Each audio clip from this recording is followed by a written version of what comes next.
여러분, 상상해 보세요. 당신은 북한 최고 엘리트 외교관입니다. 김일성 종합대학 법학과를 졸업하고 14년간 해외에서 근무할 만큼 평양 본부의 두터운 신임을 받고 있죠. 그런데 어느 날 갑자기 평양에서 날아온 암호문 한 통이 당신의 인생을 송두리째 바꿔놓습니다. 내일 즉시 귀국하라 재정문건 일체를 지참할 것. 이 문장의 의미를 아는 순간 당신의 다리에서 힘이 빠집니다. 이건 단순한 소환장이 아닙니다. 사형 선고나 다름없는 숙청 통보서입니다. 더 끔찍한 건 당신에게는 두 아들이 있다는 겁니다. 한 명은 평양에, 한 명은 지금 당신 곁에 있습니다. 북한으로 돌아가면 가족 모두가 죽습니다. 하지만 탈출하면 평양에 있는 큰아들은 어떻게 될까요? 당신이라면 어떤 선택을 하시겠습니까? 오늘은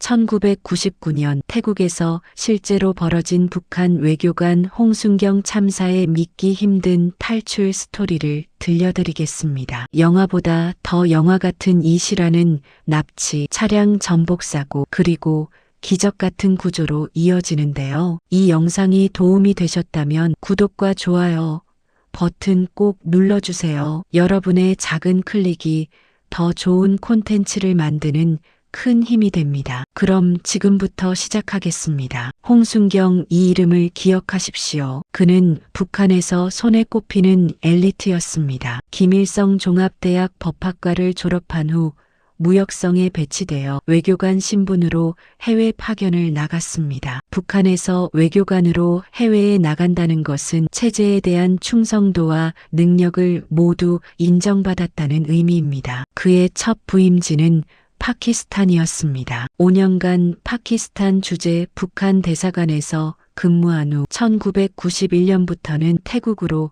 파견되어 무려 9년간 근무하게 됩니다. 여기서 주목할 점이 있습니다. 북한은 해외 파견 인력의 임기를 철저히 제한합니다. 보통 3년, 길어야 3년 6개월입니다. 이유는 명확합니다. 해외에 오래 있으면 자본주의 문물에 물들 위험이 있고 망명할 가능성도 높아지기 때문이죠. 그런데 홍순경 참사는 태국에서만 9년을 근무했습니다. 이는 매우 이례적인 일입니다. 심지어 유학생들도 3년마다 한 번씩 북한에 불러들여 사상 점검을 받는데 9년이라는 기간은 거의 전례가 없는 신임의 증거였습니다. 왜 그랬을까요? 당신은 1990년대 중후반 북한의 고난의 행군 시기였습니다. 수백만 명이 굶어 죽던 그 암흑의 시대에 북한 정권은 외화벌이가 절실했습니다. 홍순경 참사는 태국에서 많은 외화를 벌어 조국에 납부했고, 그래서 평양 본부는 그를 9년이나 그곳에 두었던 것입니다. 1999년 2월 16일 김정일의 생일입니다. 태국 방콕에 있는 북한 대사관은 비상이 걸렸습니다. 위대한領導자 동지의 생일을 축하하는 행사 준비로 모든 직원들이 긴장했습니다. 홍순경 참사도 예외가 아니었습니다. 행사가 무사히 끝났습니다. 다음 날인 2월 17일 고생한 직원들을 위로하기 위해 홍순경 참사는 부인과 막내 아들 그리고 대사관 직원들과 함께 방콕의 한 놀이공원으로 놀러 갔습니다. 신나게 바이킹을 타고 즐거운 시간을 보내고 있었습니다. 그런데 갑자기 대사관에서 전화가 왔습니다. 참사님, 긴급 전문의 하나 왔습니다. 바로 와서 확인해 주셔야 할 것 같습니다. 홍순경 참사는 짜증이 났습니다. 휴일인데 무슨 급한 일이 있다고 부르는 걸까? 내일 가서 봐도 되지 않나? 하고 물었지만 전화를 받은 직원의 목소리가 심상치 않았습니다. 아닙니다. 빨리 와보셔야 할 것 같습니다. 불길한 예감을 안고 대사관으로 돌아온 홍순경 참사. 그가 확인한 평양발 전문의 내용은 이러했습니다. 발신 전보 727, 7541, 1013 2일만 3112, 4286, 9684 수신 암호화된 난수 나열. 이게 무슨 내용일까요? 이것은 난수표를 이용한 암호문입니다. 북한 외교관들은 특정 책을 난수표로 사용하여 암호를 해독합니다. 4개의 숫자가 한 글자를 의미하고 첫 두 숫자는 페이지, 세 번째는 행, 네 번째는 글자 위치를 나타냅니다. 홍순경 참사는 떨리는 손으로 암호를 해독했습니다. 그 내용은 과학기술 참사 홍순경, 그 아들 및 기술자 4명 등 6기는 2월 19일 방콕을 출발하는 조선민항기로 귀국할 것, 들어올 때 재정문건 일체를 지참할 것. 이 문장을 읽는 순간 홍순경 참사의 심장이 멎을 듯 했습니다. 다리에 힘이 풀려 그 자리에 주저앉을 것만 같았습니다. 왜 이렇게 놀랐을까요? 숙청의 전조. 첫째, 귀국 날짜가 너무 급박했습니다. 단 이틀 후입니다. 보통 외교관이 본국으로 귀국할 때는 인계인수를 위해 최소 몇 주, 길게는 몇 달의 시간을 줍니다. 그런데 이틀? 이것은 정상적인 귀국 명령이 아닙니다. 둘째, 재정문건 일체를 지참하라는 구절. 이것은 회계 감사를 받으러 오라는 뜻입니다. 횡령이나 부정을 저질렀다고 의심한다는 의미죠. 홍순경 참사는 즉시 깨달았습니다. 이것은 체포영장이나 다름없다고. 그가 왜 이렇게 생각했을까요? 당시 배경을 알아야 합니다. 홍순경 참사가 태국에서 9년간 일할 수 있었던 것은 북한 사회안전부경찰 소속의 이종환 안전기술국장의 도움 덕분이었습니다. 두 사람은 압록강 기술개발회사라는 외화벌이 회사를 함께 운영했고 지문인식 기술 등을 외국에 수출하여 많은 외화를 벌어들였습니다. 그런데 얼마 전 이종환 국장이 체포되었다는 소식을 들었습니다. 북한에서는 1990년대 중후반 고난의 행군 시기에 국가안전보위부가 실적을 올리기 위해 죄 없는 사람들을 마구잡이로 체포하는 일이 빈번했습니다. 보위부는 반동분자나 간첩을 잡아냈다고 보고하기 위해 없는 죄도 날조하여 사람들을 숙청했습니다. 이종환 국장에게는 지문인식 기술을 외국에 빼돌려 팔아먹었다는 혐의가 씌워졌습니다. 그리고 그와 관련된 모든 사람들이 연좌제로 끌려가 숙청당했습니다. 홍순경 참사는 생각했습니다. 베이징 지사도 망했고 일본 지사도 망했는데 이제 내 차례가 온 것이구나. 그는 평양에 있는 지인에게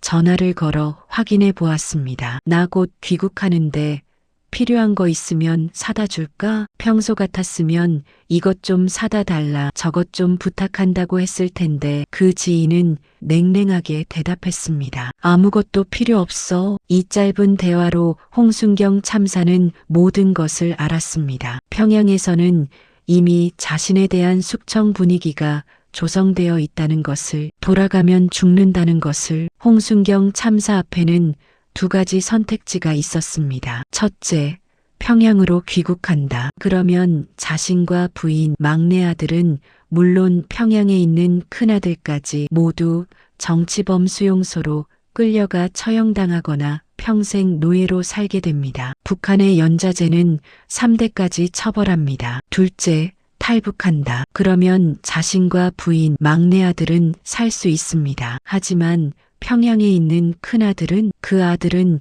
이미 결혼해서 어린 딸까지 있습니다. 아버지가 배신자가 되면 그들은 어떻게 될까요? 홍순경 참사는 부인과 의논했습니다. 두 사람은 밤새 눈물을 흘리며 고민했습니다. 여보, 어떻게 하면 좋겠소? 큰아들은 이미 가정을 꾸렸으니. 그래도 부인도 차마 말을 잇지 못했습니다. 어머니로서 자식을 포기한다는 것이 얼마나 고통스러운 일입니까? 하지만 결론은 명확했습니다. 평양으로 돌아가면 4식구 모두 죽습니다. 탈북하면 최소한 3식구는 살 수 있습니다. 홍순경 참사 부부는 눈물을 흘리며 결심했습니다. 큰아들은 마음에 묻자 막내라도 살리자. 그들은 막내 아들도 설득해야 했습니다. 당시 막내 아들은 20대 초반의 청년이었습니다. 아들아, 우리가 북한에 돌아가면 모두 죽는다. 형은 어쩔 수 없다. 미안하지만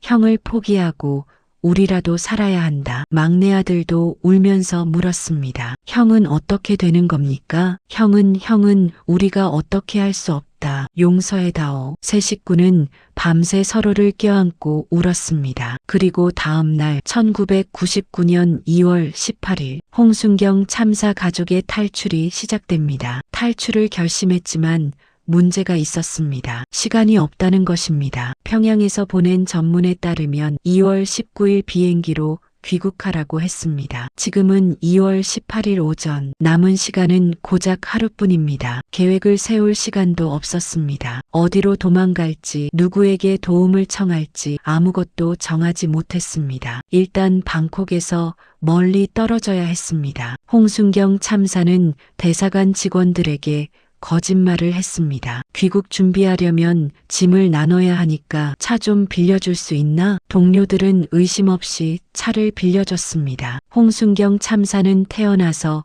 처음으로 연기를 했습니다. 내일이면 죽을지도 모르는 상황에서 아무렇지 않은 척 웃으며 차를 빌린 것입니다. 부인과 막내 아들을 태우고 차를 몰기 시작했습니다. 목적지는 정하지 않았습니다. 그냥 방콕에서 멀어지는 방향으로 무작정 달렸습니다. 한참을 달리던 중 갑자기 부인이 말했습니다. 여보, 차 좀 세워요. 왜? 우리가 지금 하는 선택이 정말 옳은 건가요? 큰아들을 죽이는 게 정말 맞는 선택인가요? 차를 세웠습니다. 부부는 다시 눈물을 흘렸습니다. 뒷자리에 앉은 막내 아들도 함께 울었습니다. 막내라도 살리자. 우리가 할 수 있는 건 이것뿐이야. 다시 차를 몰았습니다. 그렇게 도착한 곳이 방콕에서 140km 떨어진 휴양도시 파타야였습니다. 파타야에 도착한 홍순경 참사 가족은 작은 숙소를 구해 몸을 숨겼습니다. 계획은 간단했습니다. 2에서 3주만 숨어 지내면 북한 보위부도 포기하고 잠잠해지지 않을까? 그 후에 제3국 대사관에 망명 신청을 하자. 너무 안일한 생각이었습니다. 열흘쯤 지났을 때 홍순경 참사는 신문을 보고 경악했습니다. 자신에 대한 기사가 일면에 크게 실려 있었던 것입니다. 북한 외교관 홍순경 8천만 달러 횡령하고 도주, 마약 밀매 혐의, 러시아와 태국을 오가며 범죄 조직 운영. 황당했습니다. 8천만 달러, 우리 돈으로 약 1,100억 원입니다. 캐리어에 현금을 가득 채워도 300만 달러밖에 안 들어갑니다. 8천만 달러를 가지고 도망친다? 5명이 캐리어를 들어도 모자랄 돈인데 3명이 그걸 들고 도망쳤다고? 게다가 마약 밀매. 홍순경 참사는 태국에서 러시아로 간 적이 한 번도 없었습니다. 여권을 확인해 보니 러시아 입국 도장이 하나도 없었습니다. 모든 게 조작된 것이었습니다. 북한 보위부가 태국 경찰의 협조를 얻기 위해 홍순경 참사를 국제범죄자로 둔갑시킨 것입니다. 상황이 급박해졌습니다. 이제는 북한 보위부뿐만 아니라 태국 경찰까지 자신을 찾고 있다는 뜻입니다. 신문에 사진까지 실렸으니 현지인들도 자신을 알아볼 것입니다. 숨어 지내기 시작했습니다. 밖에 나갈 때는 막내 아들이 앞장서서 태국어로 주문하고 부모는 뒤에서 조용히 따라다녔습니다. 막내 아들은 태국에서 대학을 다녔기 때문에 태국어가 유창했습니다. 하지만 이렇게는 오래 버틸 수 없었습니다. 홍순경 참사는 한 사람을 떠올렸습니다. 미국인 사업가 딕 레리 가명이었습니다. 딕러리는 홍순경 참사가 태국에서 일하면서 알게 된 사업 파트너였습니다. 미국 국적의 태국계 미국인으로 사업차 자주 교류했던 사이였습니다. 지푸라기라도 잡는 심정으로 전화를 걸었습니다. 딩, 나 지금 큰일 났어. 도와줄 수 있겠어? 딕러리는 처음에는 당황했습니다. 신문에서 본 그 사건의 당사자가 지금 자신에게 전화를 건 것입니다. 범죄자로 지목된 사람을 도와주는 것은 자신에게도 위험한 일이었습니다. 하지만 딕러리는 홍순경 참사를 오래 알아온 사람이었습니다. 그가 그런 사람이 아니라는 것을 알고 있었습니다. 알았어. 내가 도와줄게. 일단 방콕으로 와. 딕러리는 자신의 일정을 모두 미루고 홍순경 참사 가족을 돕기로 결심했습니다. 도망친 지 15일 만에 홍순경 참사 가족은 다시 방콕으로 돌아왔습니다. 가장 위험한 곳이지만 딕러리의 도움을 받기 위해서는 어쩔 수 없었습니다. 딕러리의 조언에 따라 홍순경 참사는 여러 나라 대사관을 찾아다녔습니다. 미국, 호주, 캐나다 망명을 신청했습니다. 하지만 모든 대사관에서 같은 대답이 돌아왔습니다. 당신을 받아줄 수는 있습니다. 하지만 당신은 지금 범죄 혐의를 받고 있습니다. 먼저 유엔 난민기구에서 난민 지위를 인정받으십시오. 그 증명서를 가지고 오면 우리가 망명을 허가하겠습니다. 절차가 있었습니다. 먼저 유엔 난민기구에 가서 인터뷰를 받고 난민 지위를 인정받아야 합니다. 그 후에 원하는 나라에 망명 신청을 할 수 있습니다. 딕러리의 도움으로 홍순경 참사는 1999년 3월 8일 유엔 난민기구에서 인터뷰를 마쳤습니다. 담당자는 그의 사연을 듣고 크게 동정했습니다. 내일 아침에 다시 오십시오. 난민 증명서를 드리겠습니다. 내일이면 난민 증명서를 받고 그것을 가지고 미국이나 호주 대사관에 가면 망명이 승인됩니다. 그러면 자유입니다. 그날 밤 3월 8일 딕러리가 마련해준 숙소에서 홍순경 참사 가족 3명은 한 침대에 옹기종기 모여 잠을 청했습니다. 잠이 올 리 없었습니다. 내일이면 살 수 있다는 희망과 지금까지의 고통이 교차했습니다. 그래도 이제 거의 다 왔습니다. 하루만 더 버티면 됩니다. 부인이 속삭였습니다. 여보, 정말 이제 끝난 건가요? 그래. 내일이면 우리 자유야. 큰아들이 미안해. 나도 미안해. 하지만 우리가 할 수 있는 건 여기까지야. 막내 아들도 말했습니다. 형한테 정말 미안해요, 아버지, 어머니. 3사람은 서로를 꼭 껴안고 조금씩 잠에 들었습니다. 내일이면 난민 증명서를 받습니다. 내일이면 자유입니다. 1999년 3월 9일 새벽 5시 쾅! 폭탄이 터지는 것 같은 굉음과 함께 숙소의 문이 박살났습니다. 일어나 12명가량의 남자들이 우르르 방 안으로 쏟아져 들어왔습니다. 홍순경 참사는 깜짝 놀라 벌떡 일어났습니다. 북한 보위부 요원들이었습니다. 어떻게 여기를 알았을까? 나중에 알고 보니 북한 보위부는 동남아 각국에 파견된 요원들을 총동원하여 홍순경 참사를 추적했습니다. 싱가포르, 인도네시아, 말레이시아 등지에서 보위부 요원들이 모여들었고 태국 경찰 2명까지 매수했습니다. 경비원도 매수당했습니다. 1층에 24시간 상주하던 경비원에게 1인당 $500씩 뇌물을 주고 자리를 비우게 한 것입니다. 그리고 결정적으로 홍순경 참사가 실수를 했습니다. 딕러리가 빌려준 차를 타고 다녔는데 그 차의 번호판을 그대로 사용한 것입니다. 북한 대사관 소속 차량 번호였습니다. 보위부는 그 번호판을 추적해서 숙소를 찾아낸 것입니다. 인생이 이렇게 끝나는구나. 홍순경 참사는 절망했습니다. 부인도 넋을 잃었습니다. 막내 아들은 겁에 질려 떨고 있었습니다. 보위부 요원들은 3사람의 소지품을 압수하고 손을 뒤로 묶었습니다. 포박이었습니다. 이제 북한으로 돌아간다 각오해라. 북한으로 송환되면 어떻게 될까요? 정치범 수용소 행입니다. 고문당하고 강제 노동하다가 죽습니다. 단 몇 시간만 더 버텼으면 난민 증명서를 받을 수 있었는데 단 몇 시간 차이로 인생이 완전히 뒤바뀐 것입니다. 보위부 요원들은 홍순경 참사 부부를 미니버스에 태웠습니다. 막내 아들은 별도의 승용차에 태웠습니다. 그런데 홍순경 참사는 놀라운 광경을 목격했습니다. 막내 아들이 차에서 내릴 때 다리에 깁스를 하고 있었던 것입니다. 멀쩡한 다리였습니다. 어제까지만 해도 아무 문제 없이 걸어 다녔습니다. 그런데 보위부 요원들이 나무 판대기를 다리에 대고 천으로 꽁꽁 감아서 인위적으로 깁스를 만든 것입니다. 왜 이런 짓을 했을까요? 도망가지 못하게 하기 위해서입니다. 20대 청년이 멀쩡한 다리로 있으면 뛰어서 도망칠 수 있습니다. 그래서 다리를 못 쓰게 만든 것입니다. 홍순경 참사는 눈물이 났습니다. 아들아, 미안하다. 내가 이런 수모를 당하게 만들어서 아버지가 무능해서 하지만 할 수 있는 게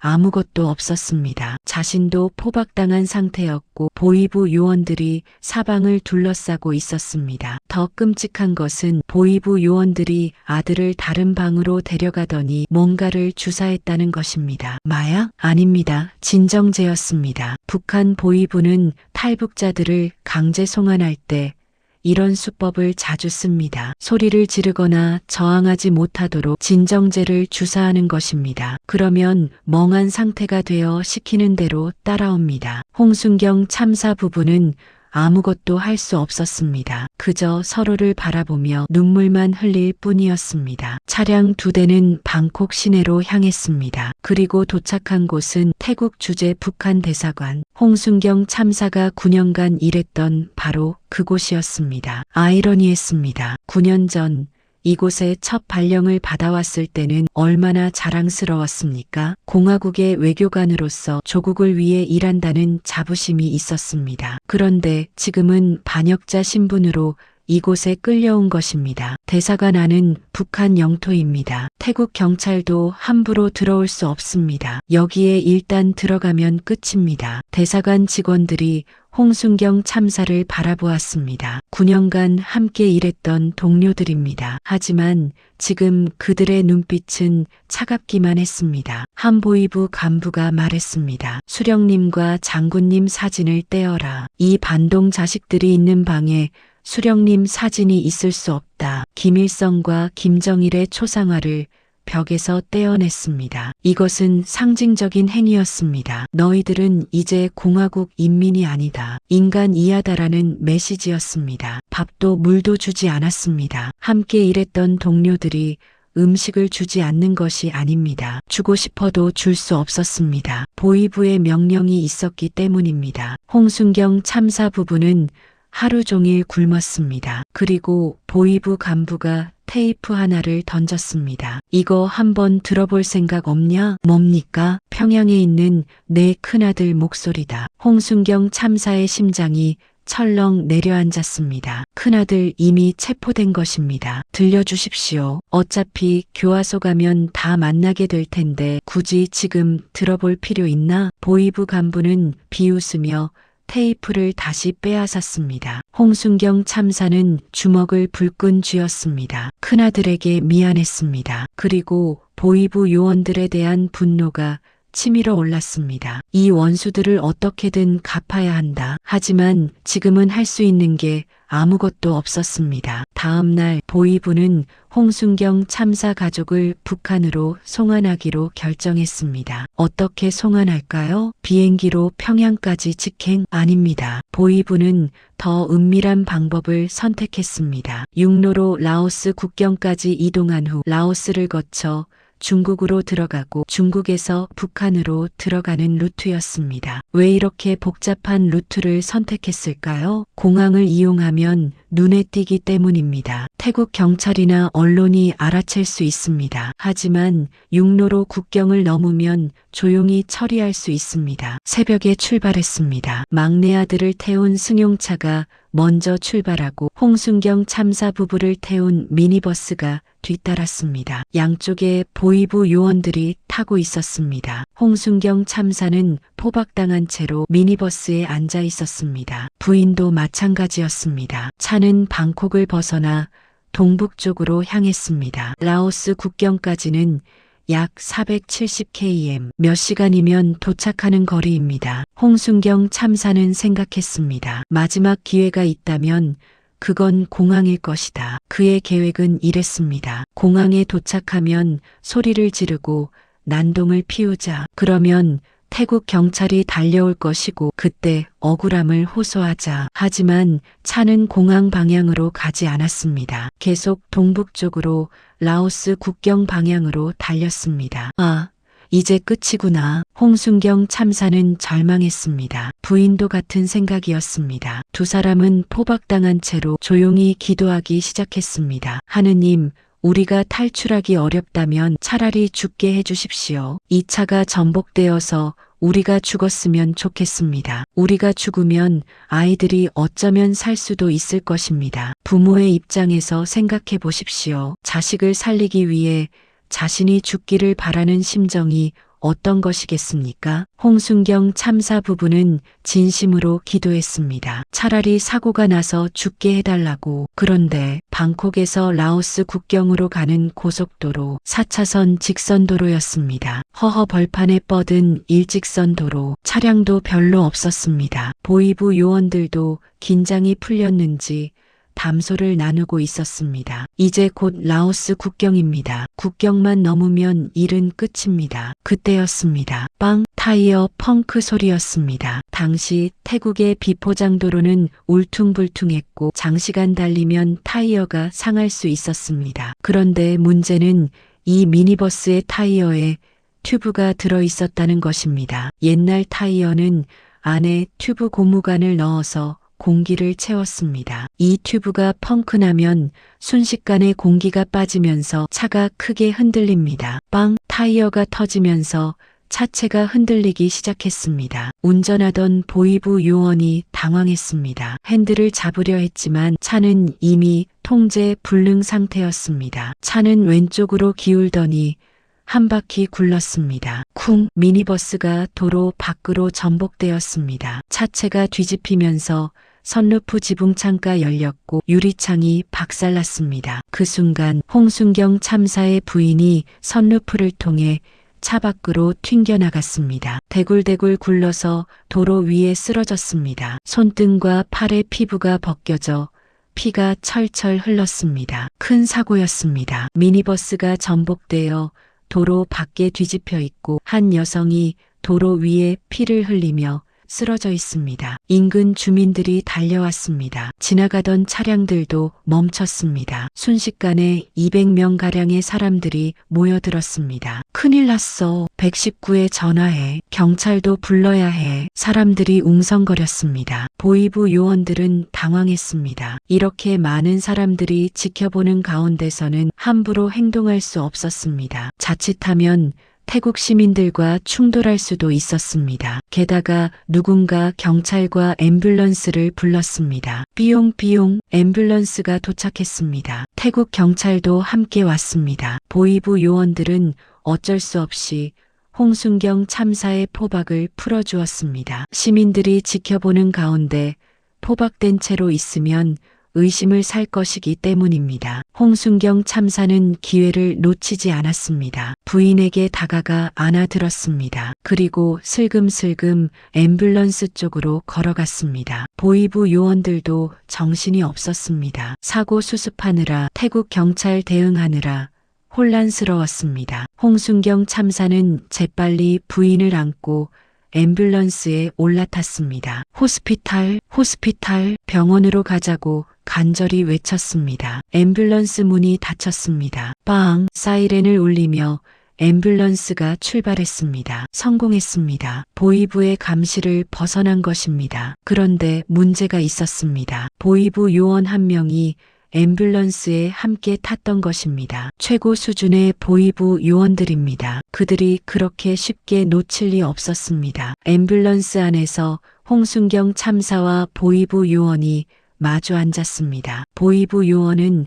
홍순경 참사를 노려보았습니다. 움직이면 죽는다는 눈빛이었습니다. 앰뷸런스는 인근 병원으로 향했습니다. 병원에 도착했습니다. 의사가 부인을 진찰했습니다. 다행히 생명에는 지장이 없었습니다. 피부가 벗겨지고 타박상을 입었지만 큰 부상은 아니었습니다. 의사는 링거를 꽂고 알약을 주었습니다. 하지만 홍순경 참사는 치료가 필요한 게 아니었습니다. 전화가 필요했습니다. 텔레폰, 전화기를 달라고 손짓발짓을 했습니다. 의사는 영어가 서툴렀습니다. 홍순경 참사도 태국어를 못했습니다. 의사소통이 안 됐습니다. 그래도 계속 텔레폰을 외치니까 의사가 이해하고 전화기를 가져다 주었습니다. 누구에게 전화할까? 급하게 생각하느라 아는 전화번호가 기억나지 않았습니다. 그러다가 한 사람이 떠올랐습니다. 자신이 살던 집의 집주인 아주머니, 태국계 태국인으로 영어를 할 줄 아는 분이었습니다. 하지만 문제가 있었습니다. 그 아주머니는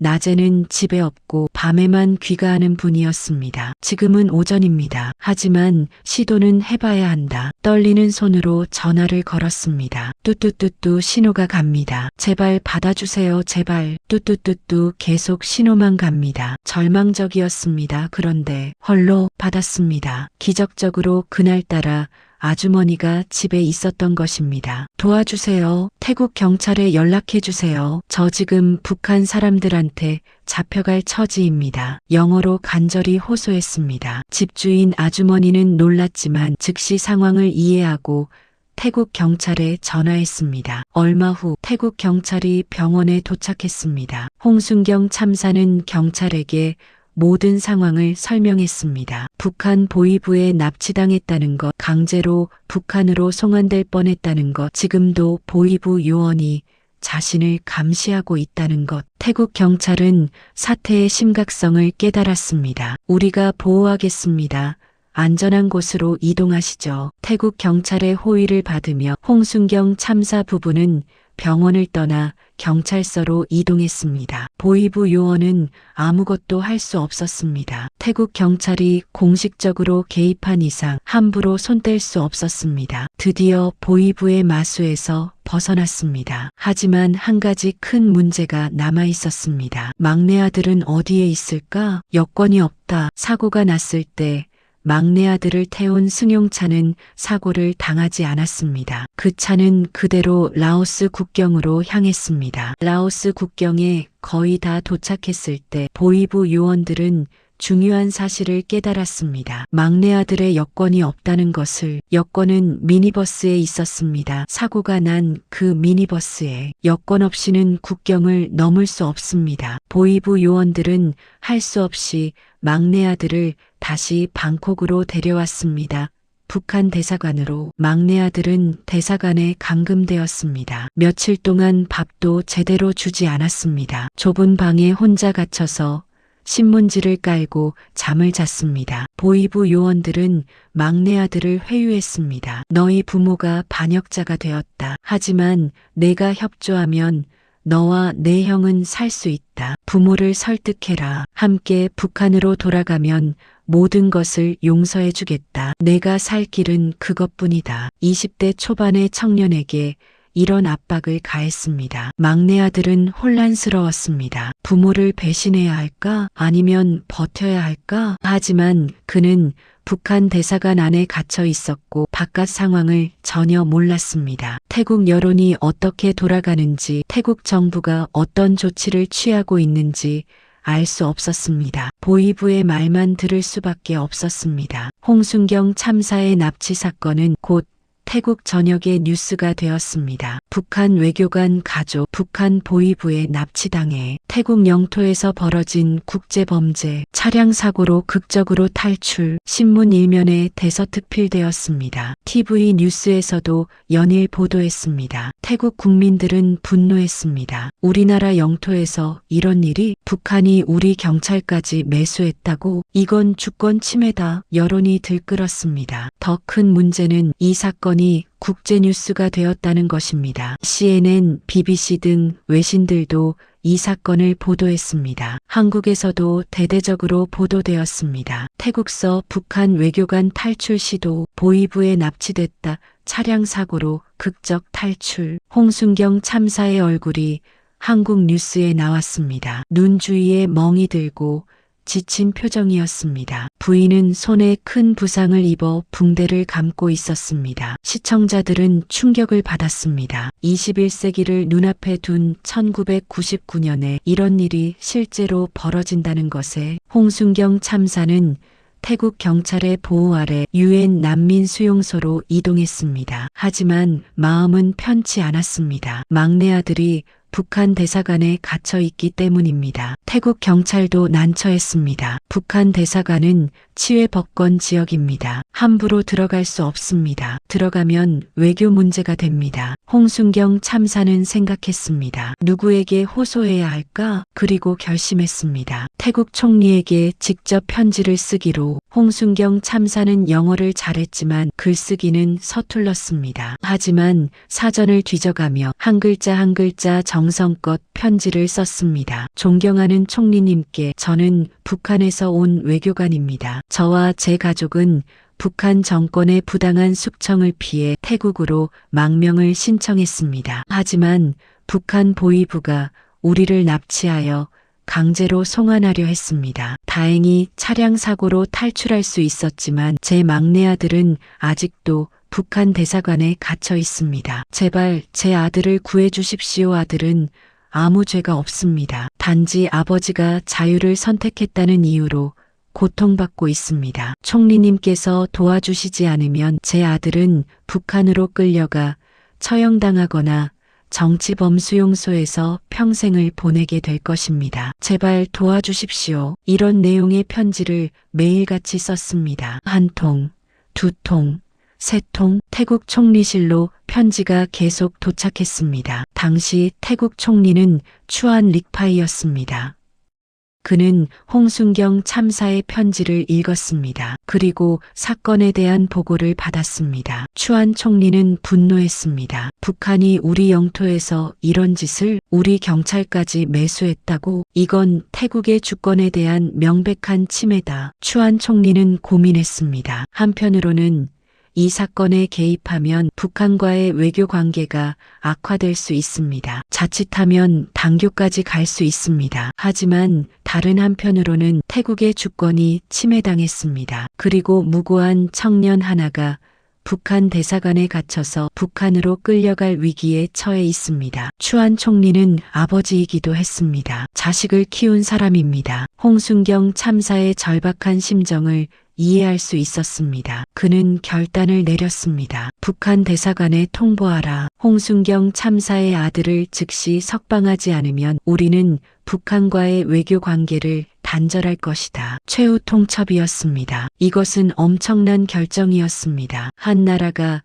다른 나라에게 외교 단절을 경고한다는 것은 전쟁을 제외하면 가장 강력한 조치입니다. 외교 단절이 되면 어떻게 될까요? 대사관이 폐쇄됩니다. 모든 외교관이 추방됩니다. 경제 교류가 중단됩니다. 양국 관계가 사실상 끊어집니다. 태국은 이 모든 것을 감수하겠다는 것입니다. 한 청년을 구하기 위해 태국 외교부는 북한 대사관에 공식 문서를 보냈습니다. 홍순경 참사의 아들을 48시간 내에 석방하라. 그렇지 않으면 태국은 북한과의 외교 관계를 단절하고 모든 북한 외교관을 추방할 것이다. 북한 대사관은 충격에 빠졌습니다. 북한은 당황했습니다. 한편으로는 막내 아들을 돌려주고 싶지 않았습니다. 그것은 패배를 인정하는 것이나 마찬가지였습니다. 하지만 다른 한편으로는 태국과의 외교 관계를 잃고 싶지도 않았습니다. 북한은 묘수를 생각해냈습니다. 언론 플레이였습니다. 막내 아들이 스스로 북한으로 돌아가고 싶어 한다는 것을 태국 언론에 보여주기로 한 것입니다. 북한 대사관은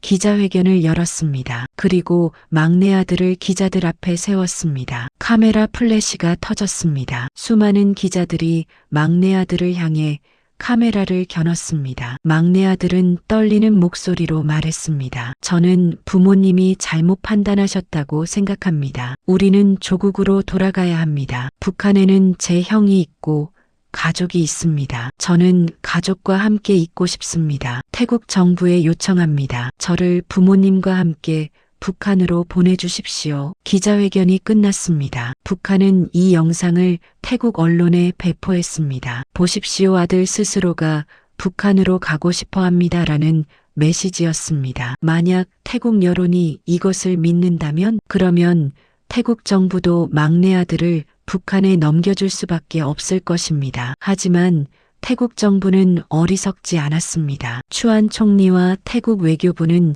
즉시 그 기자회견이 강요된 것임을 간파했습니다. 이유는 간단했습니다. 첫째, 막내 아들의 표정과 목소리 너무나 불안하고 떨렸습니다. 자발적으로 말하는 사람의 모습이 아니었습니다. 둘째, 논리적 모순. 만약 정말로 북한으로 가고 싶었다면 왜 처음부터 부모와 함께 탈북을 시도했을까요? 셋째, 상황 증거. 막내 아들은 수일간 북한 대사관에 감금되어 있었습니다. 그 기간 동안 회유와 협박을 받았을 것이 분명했습니다. 태국 외교부는 발표했습니다. 우리는 저 기자회견을 신뢰할 수 없다. 명백히 강요된 것으로 보인다. 우리는 홍순경 참사의 아들을 직접 부모와 만나게 할 것이다. 그리고 그 자리에서 아들의 진정한 의사를 확인할 것이다. 북한에게 다시 통보했습니다. 아들을 부모와 만나게 하라. 그리고 우리 태국 정부 관계자가 참석한 자리에서 아들의 의사를 확인하겠다. 거부하면 외교 단절이다. 북한은 더 이상 버틸 수 없었습니다. 1999년 3월 23일 홍순경 참사 부부는 유엔 난민 수용소에 있었습니다. 그곳의 환경은 열악했습니다. 좁은 방에 여러 사람이 함께 지내야 했습니다. 한 사람이 누울 공간도 없을 정도였습니다. 하지만 홍순경 참사 부부는 막내 아들을 위해 공간을 만들었습니다. 자신들이 누울 자리를 좁히고 가운데에 신문지를 깔아서 아들이 잘 자리를 만들어뒀습니다. 아들이 돌아오기만을 기다리며. 그런데 그 자리는 항상 비어 있었습니다. 부부는 그 빈자리를 보며 눈물을 흘렸습니다. 아들아, 돌아와라, 제발 무사히. 그러던 어느 날 태국 정부 관계자가 찾아왔습니다. 홍 참사님, 좋은 소식입니다. 아드님을 만날 수 있습니다. 정말입니까? 네. 북한 대사관이 아드님을 내보내기로 했습니다. 지금 데려오고 있습니다. 홍순경 참사와 부인은 서로를 껴안고 울었습니다. 기다렸습니다. 1시간이 1000년 같았습니다. 그리고 드디어 문이 열렸습니다. 막내 아들이 들어왔습니다. 아버지, 어머니, 아들아. 세 사람은 서로를 껴안고 한참을 울었습니다. 납치당한 지 18일 만에 재회였습니다. 헤어진 지 14일 만이었습니다. 아들아, 괜찮으냐? 네, 괜찮아요. 많이 힘들었지? 괜찮아요. 아버지, 어머니가 더 힘드셨죠. 홍순경 참사는 아들의 머리를 쓰다듬었습니다. 부인은 아들의 손을 꼭 잡고 놓지 않았습니다. 아들이 조용히 말했습니다. 아버지, 제가 기자회견에서 한 말, 그거 제 진심이 아니었어요. 시키는 대로 한 거예요. 알아, 아버지가 다 안다. 형한테 미안해요. 나도 미안하다. 우리 모두 미안하지만 우리가 할 수 있는 건 여기까지였다. 가족은 다시 한번 서로를 껴안고 울었습니다. 태국 정부 관계자가 지켜보고 있었습니다. 그는 이 장면을 보고 확신했습니다. 이것이 진실이라고. 북한 대사관에서의 기자회견은 거짓이었다고. 태국 정부는 결정을 내렸습니다. 홍순경 참사 가족에게 난민 지위를 부여한다. 북한의 납치 행위는 태국의 주권을 침해한 중대한 범죄 행위다. 이 사건에 연루된 모든 북한 외교관을 추방한다. 태국 신문 일면에 대서특필되었습니다. 북한 외교관 12명 추방, 납치 사건 주모자들 강제 출국 조치. 북한 대사관에서 이 사건에 관여했던 보위부 요원들과 외교관들이 모두 추방되었습니다. 홍순경 참사는 그들이 추방되는 모습을 봤습니다. 태국 경찰이 그들을 공항으로 호송했습니다. 보위부 요원들은 고개를 숙인 채 비행기에 올랐습니다. 그들은 이제 평양으로 돌아가서 자신들의 실패에 대한 책임을 져야 할 것입니다. 홍순경 참사는 복잡한 심경이었습니다. 한편으로는 통쾌했습니다. 자신을 납치하고 고문했던 그 사람들이 벌을 받는 것을 보니까. 하지만 다른 한편으로는 씁쓸했습니다. 그들도 사실은 북한 체제의 희생자들이니까. 그들도 명령을 따라야만 했던 사람들이니까. 1999년 4월 홍순경 참사 가족은 유엔 난민기구로부터 공식적으로 난민 지위를 인정받았습니다. 여러 나라에서 망명 제의가 들어왔습니다. 미국, 캐나다, 호주, 홍순경 참사는 한국을 선택했습니다. 같은 언어를 쓰는 곳으로 가고 싶습니다. 그리고 언젠가는 북한에 남겨둔 큰아들을 다시 만날 수 있을지도 모르니까요. 1999년 5월 홍순경 참사 가족은 대한민국으로 왔습니다. 인천공항에 도착했을 때 수많은 기자들이 기다리고 있었습니다. 카메라 플래시가 터졌습니다. 홍순경 참사님, 지금 기분이 어떠십니까? 드디어 자유입니다. 하지만 평양에 남겨둔 큰아들 생각에 마음이 편치 않습니다. 북한에 계신 큰아들에게 하고 싶은 말씀이 있으십니까? 홍순경 참사는 카메라를 향해 말했습니다. 혹시 이 영상이 어떻게든 북한에 들어가서 큰아들이 볼 수도 있지 않을까 하는 희망을 품고, 아들아, 아버지가 미안하다. 너를 두고 올 수밖에 없었다. 하지만 아버지는 너를 잊은 적이 없다. 언젠가 다시 만날 수 있기를 바란다. 목이 메었습니다. 부인도 울먹이며 말했습니다. 큰아들아, 엄마가 미안해. 엄마는 매일 너를 생각한단다. 건강하게 살아다오. 막내 아들도 말했습니다. 형, 미안해. 동생이 살겠다고 형을 두고 왔어. 정말 미안해. 기자들도 공항에 있던 사람들도 모두 눈물을 흘렸습니다. 홍순경 참사 가족은 한국에 정착했습니다. 처음에는 적응이 쉽지 않았습니다. 북한에서는 엘리트였지만 남한에서는 모든 것이 낯설었습니다. 경제 체제도 사회 분위기도 사람들의 사고방식도 달랐습니다. 하지만 열심히 살았습니다. 한국어를 다시 배웠습니다. 북한의 언어와 남한의 언어는 50년 이상 떨어져 있어서 많이 달랐기 때문입니다. 홍순경 참사는 여러 강연에 나가서 북한의 실상을 알렸습니다. 북한 인권 문제에 대해 증언했습니다. 막내 아들은 한국에서 대학을 다시 다녔습니다. 그리고 졸업 후 취직하여 평범하게 살고 있습니다. 하지만 가족에게는 항상 빈자리가 하나 있었습니다. 평양에 남겨둔 큰아들. 홍순경 참사는 매일 밤 큰아들을 위해 기도했습니다. 부인도 매일 큰아들 생각을 했습니다. 큰아들이 지금 어떻게 살고 있을까? 많이 고생하고 있겠지? 우리 때문에 처벌받지는 않았을까? 이런 생각들이 끊이지 않았습니다. 북한에 남겨진 큰아들이 어떻게 되었는지는 확인되지 않았습니다. 일부에서는 정치범 수용소로 끌려갔다는 소문도 있었고, 어떤 사람들은 그래도 살아남아서 평양에서 살고 있을 것이라고도 했습니다. 하지만 확인할 방법이 없었습니다. 이 이야기는 단순히 한 가족의 탈출기가 아닙니다. 이것은 북한 체제의 잔혹함을 보여주는 이야기입니다. 홍순경 참사는 북한 최고 엘리트였습니다. 충성스럽게 14년간 해외에서 일했습니다. 그런 사람조차 이유도 모른 채 숙청당할 뻔했습니다. 그리고 가족을 인질로 잡는 연좌제. 한 사람이 죄를 지으면 혹은 지었다고 누명을 쓰면 가족 전체가 처벌받는 이 야만적인 제도. 북한에는 지금도 수많은 사람들이 이런 공포 속에서 살고 있습니다. 탈북하고 싶어도 가족을 인질로 남겨두어야 하기 때문에 탈북할 수 없는 사람들. 아무 죄도 없는데 가족이 탈북했다는 이유로 정치범 수용소에 끌려가 고통받는 사람들. 홍순경 참사의 큰아들처럼. 그리고 이 이야기는 또 다른 메시지를 전합니다. 태국 정부의 용기에 대해서 추안 릭파이 총리는 자국의 외교 관계를 걸고 한 청년을 구했습니다. 북한과의 단교를 각오하고 막내 아들을 구출했습니다. 쉬운 결정이 아니었을 것입니다. 외교 단절은 국가에 큰 타격을 줍니다. 하지만 추안 총리는 인권과 정의를 선택했습니다. 그리고 딕 러리라는 미국인 사업가도 기억해야 합니다. 그는 자신의 일정을 다 미루고 위험을 감수하며 홍순경 참사 가족을 도왔습니다. 이런 사람들이 있었기에 홍순경 참사 가족은 살 수 있었습니다. 마지막으로 이 이야기는 부모의 사랑에 대한 이야기입니다. 한 아들이라도 살리자. 얼마나 고통스러운 선택이었을까요? 한 자식을 포기하고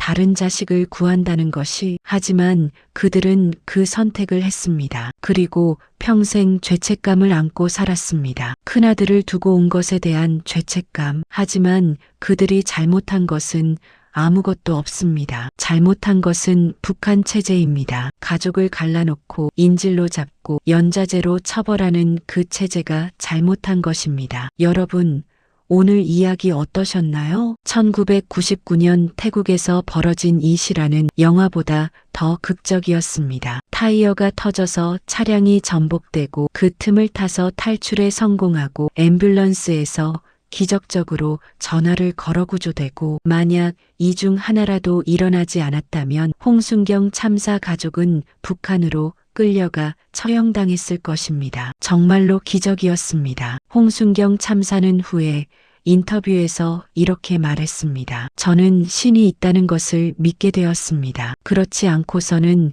설명할 수 없는 일들이 너무 많이 일어났습니다. 타이어가 터진 것, 부인이 차 밖으로 튕겨나간 것, 집주인 아주머니가 집에 있었던 것, 보이부 요원 중 한 명이 전화를 하게 내버려둔 것, 막내 아들의 여권이 다른 차에 있었던 것, 이 모든 것이 우연이라고 하기에는 너무나 절묘했습니다. 어쩌면 정말로 어떤 힘이 그들을 도왔는지도 모릅니다. 혹은 인간의 의지와 용기, 그리고 선한 사람들의 도움이 만들어낸 기적이었는지도 모릅니다. 어느 쪽이든 이 이야기는 우리에게 희망을 줍니다. 아무리 절망적인 상황에서도 포기하지 않으면 길이 열릴 수 있다는 희망, 그리고 이 세상에는 아직도 정의와 인권을 위해 싸우는 사람들이 있다는 희망. 오늘 이야기가 의미 있으셨다면 구독과 좋아요 부탁드립니다. 그리고 여러분의 생각을 댓글로 남겨주세요. 다음에 또 흥미로운 이야기로 찾아뵙겠습니다. 시청해주셔서 감사합니다.